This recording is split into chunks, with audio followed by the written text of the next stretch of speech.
Gabi po sa ating pong lahat, mga mahal po naming mga kapatid.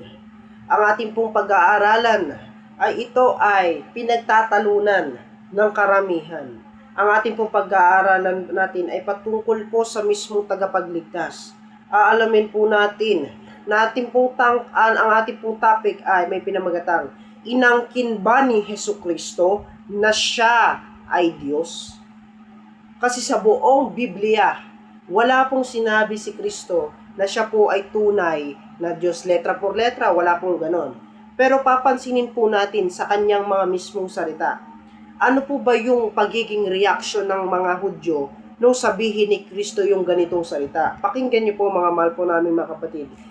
Dito po sa aklat po ng Juan 10:30, nung sabihin ng ating Panginoong Hesukristo ito sa mga Hudyo, sa mga tao. Ako at ang Ama ay iisa. Dito pinapakita po ng ating Panginoong Hesus na siya at ang Ama ay iisa talaga. Subalit, yung thinking ng mga Hudyo sa kanya nung sabihin ng Panginoong Hesus, kinalaban ng mga Hudyo si Kristo dahil akala niya kasi pinapantay ni Kristo yung pagiging Diyos niya bagamat siya tao dun sa kanyang likas na kalagayan. Pansinin niyo po. Ang thinking ng mga Hudyo sa kanya ay tao lamang, hindi po Diyos si Kristo. Thinking ng mga Hudyo. Kaya nung sabihin ni Kristo na ako at ang Ama ay iisa, ang thinking ng mga Hudyo, Diyos si Kristo. Pero hindi sila naniniwala. Talagang tao lang sa kanila si Kristo. Bakit? Sapagkat itinataas ni Kristo yung kanyang kapantay niya sa Diyos. Dahil yung ganyan yung argumento ng mga Hudyo sa kanya nung sabi ni Kristo yung ako at ang Ama iisa. Ngayon, anong nangyari nung sabihin niya yung ako at ang Ama iisa? 1 Gis 31 hanggang 33. Nagsidampot uli ng mga bato ang mga Hudyo upang siya'y batuhin. Sinagot sila ni Jesus, maraming mabubuting gawa na mula sa Ama ang pinakita ko sa inyo. Alin sa mga gawang yaon ang binabato ninyo sa akin? Sinagot siya ng mga Hudyo, hindi dahil sa mabuting gawa binabato ka namin, kundi sa pamumuson. At sapagkat ikaw ay bagaman ay tao, ay nagpapakunwari kang Diyos. Sa makatwid, ang paniniwala ng mga Hudyo sa kanya ay tao lang at hindi po Diyos. Sapagkat sabi po ng mga Hudyo sa kanya, hindi dahil sa mabubuting gawa ay binabato ka namin, kundi sa pamumuso. Ano ibig sabihin nun? Paglapastangan. Ikaw ay bagaman, ikaw ay tao, nagpapakunwari kang Diyos. Sa makatwid, ang tingin lamang ng mga Hudyo kay Kristo ay tao lang at hindi po Diyos. Pero kung papansinin niyo po mga kapatid, yung sinabi niya ng Panginoon, ako at ang Ama iisa. Para sa Panginoon, talaga iisa sila. Pero thinking naman ng mga Hudyo ay, kasi kapag naniwala yung mga Hudyo na kung magiging, kunyari, tatanggapin ng mga Hudyo na yung sinabi ni Kristo, siya at ang Ama iisa, maniniwala sila ay Diyos. Maniniwalang Diyos si Kristo kapag ganon, sa pagsinang-ayunan nila, yung ganong sinabi ng Panginoon. Hindi naman niya naunawa ng iba. Ang gusto nila kasi nakalagay sa 1 Gis 30, ako at ang Ama ay iisang tunay na Diyos. Kailangan pang makita yung word na yun, mga kapatid. Hindi po ganon ang Biblia. Hindi po letra por letra. Napakababaw ng inyong pananampalataya kung ganon. Hindi po ganon. Ang tanong po natin, bakit po ba taon yung sinabi ni Kristo? Basahin nga po natin ang Juan. Sa Juan 1:14, pakinggan niyo po mga mahal po namin mga kapatid. At nagkatawang tao ang berbo at tumahan sa gitna natin. At nakita namin ang kanyang kalwalhatian gaya na sa bugtong Ama, ng puspos ng biyaya at katotohanan. Ano po nangyari po? Kaya po siya naging tao sa kanyang likas na kalagayan at nagkatawang tao ang berbo. Mga kapatid, kung mapapansin nyo po, nagkatawang tao. Pag sinabing nagkatawang tao, hindi po talaga tao. Nag-anyong tao lamang. Yun po yung katotohanan. Sapagkat nagkatawang tao, kinuha lang ni Kristo yung pagiging anyo ng isang karaniwang tao upang mamuhay siya na katulad ng mga tao. At yan ay pinatutunayan, mga kapatid. Dito po sa aklat po ng Pilipos 2:5 hanggang 7. Mangagkaroon kayo sa inyo ng pag-iisip na ito'y na kay Kristo Jesus din naman. Na siya, bagamat nasaan yung Diyos, ay hindi niya inaring isang bagay na nararapat panangnan ang pagkapantay niya sa Diyos, kundi bagkus hinubad niya ito at nag-anyong alipin na nakitulad sa mga tao. Mga kapatid, kung mapapansin niyo po, yung ating pag-iisip, dapat yung pag-iisip na katangian ni Kristo.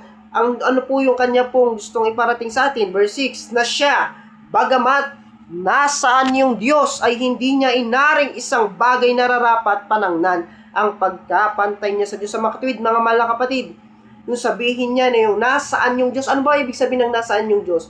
Yun po yung kanyang kalagayan noon. Siya po ay Diyos.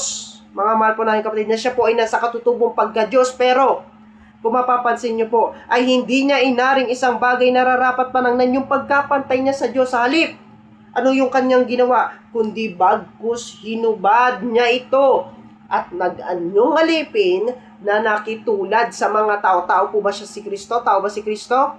Hindi po, sapagkat maliwanag, kundi bagkus hinubad niya ito at nag-anyong alipin na nakitulad sa mga tao para maniwala po kami na buong puso ko at kaluluwa ko na patunayan nyo na si Kristo'y tao pag nawala lahat ng talatang ito. Yun na saan nakasulat sa 1:17:5, lahat ng nakasulat dito sa 2 Filipos 2:5 hanggang 7. Pag yan nawala lahat, maniniwala akong tao si Kristo. Pero kapag nandan ang mga talatang yan, ay mahirap na talagang pinatutunayan lang po ng Biblia. Bagamat wala pong letra por letra na sinabi si Kristo siya ay tunay na Diyos, letra por letra, walang ganon. Pero spiritual po to mga kapatid, hindi po to literal. Yun po yung katunayan. Kasi kung makikita po ng tao yung ating Panginoon Kristo sa kanyang kalikasang Diyos, mamamatay ang tao. Bakit? Anong katunayan? Kapag nakita na tao ang Diyos, sa kalagayang Diyos ay mamamatay. Pakinggan niyo po dito po sa aklat po ng Exodo. Exodo 33. Dito po sa Exodo 33, ang talata naman po ay 20. Pakinggan niyo po. At kanyang sinabi, sabi ng Diyos, hindi mo makikita ang aking muka, sapagkat hindi maaaring makita ako ng tao at mabuhay. Mga kapatid, pansinin niyo po. Ang nilagay sa huling talata ay mabuhay. Hindi po yung totaling mamatay, kasi yun naman talaga ang pinaka point dito. Sa talatang ito, sabi dito po, sabi ng Diyos, at kanyang sinabi, hindi mo makikita ang aking mukha sapagkat hindi maaaring makita ko ng tao at mabuhay. Dito kasi kapag nakita ang tao, kung ang Panginoong Hesus ay bababa dito sa lupa, sa kalagayang Diyos, mamamatay po ang tao, mga kapatid, nakapakaliwanag, sapagkat hindi maaaring makita ng tao ang Diyos sa kalagayang Diyos, sapagkat sila ay mamamatay. Sapagkat kasi mga kapatid, ang Diyos ay glorify, sapagkat Diyos ay banal, sapagkat Diyos ay talagang sakdal. Kapag yan ay nakita ng tao, tsak na tsak ay 100% siya'y mamamatay. Kaya nagplano ang Diyos na isugo yung kanyang anak dito po sa ating mundo upang magkaroon ng tunay na ilaw sa kalagitnaan ng kadiliman na nagiging kaisipan ng mga tao. Isinugo ng Diyos yung kanyang anak na si Jesus upang iligtas ng Panginoong Jesus ang mga tao sa kanilang mga kasalanan, upang ibalik ang misyon po ni Kristo dito sa lupa, upang ihatid muli ang mga taong naliligaw, upang ihatid nila sa tunay na landas. Kaya po yan po ang misyon ng Panginoon. Kaya yan po ang naging ginawa ng maraming tao, ginaya yung mukha ni Jesus na akala nila yun po yung totoong mukha ni Jesus. Mga kapatid, yun po ay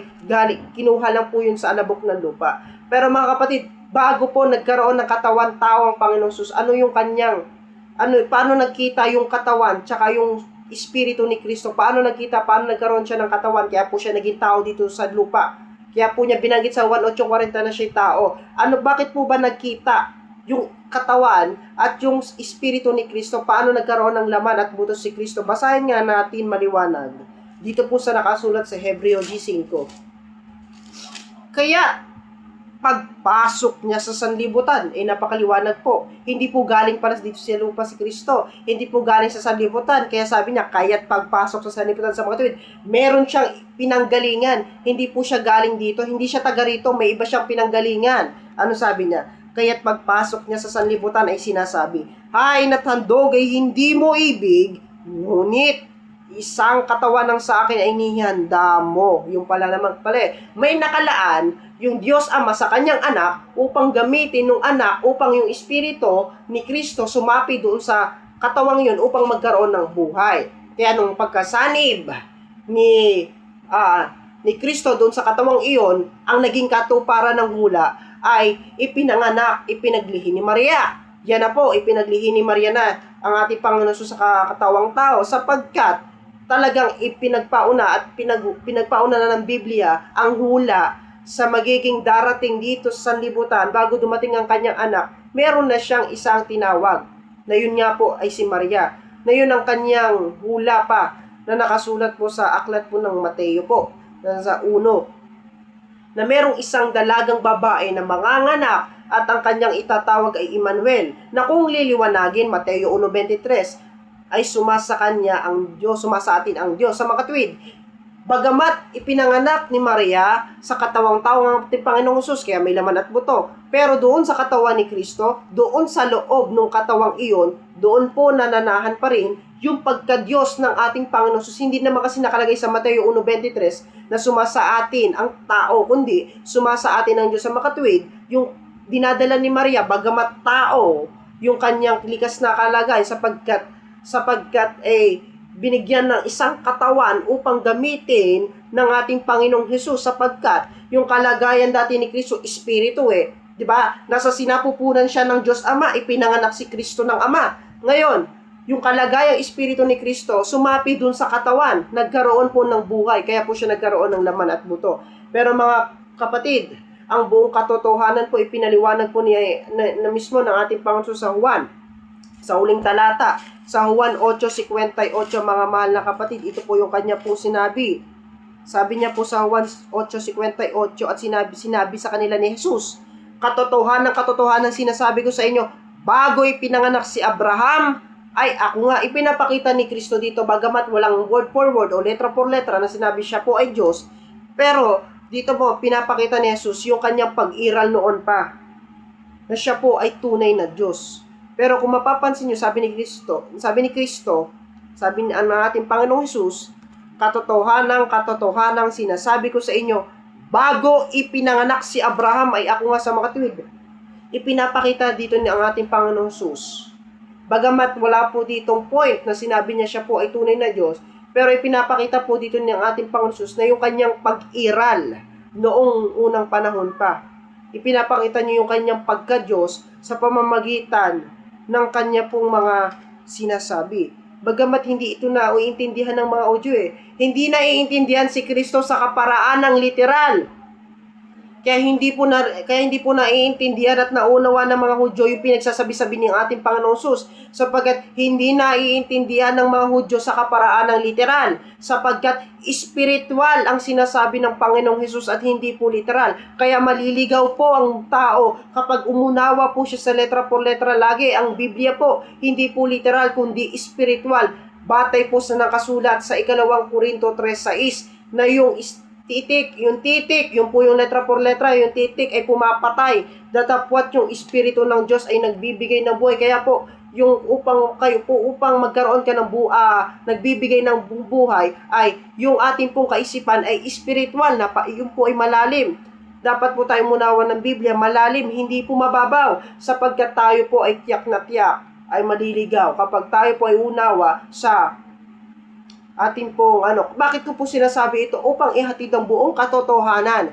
Gusto ko pong bawat isa po sa atin ay maligtas, pero dapat po natin malaman ang buong katotohanan sa pamamagitan ng sinabi na Panginoon Hesus. Ito po ba ay relihiyon na aking pinagsasabi? Hindi po. Ito po yung sinasabi ko, yung sinabi lang po ng Panginoong Hesukristo. Kaya salamat po sa inyong pakikinig. Salamat po sa inyong lahat, mga mga kapatid. Sana naipadama ko, na-share ko po sa inyo ng buong liwanag at katotohanan kung sino po talaga ang ating Panginoong Hesukristo.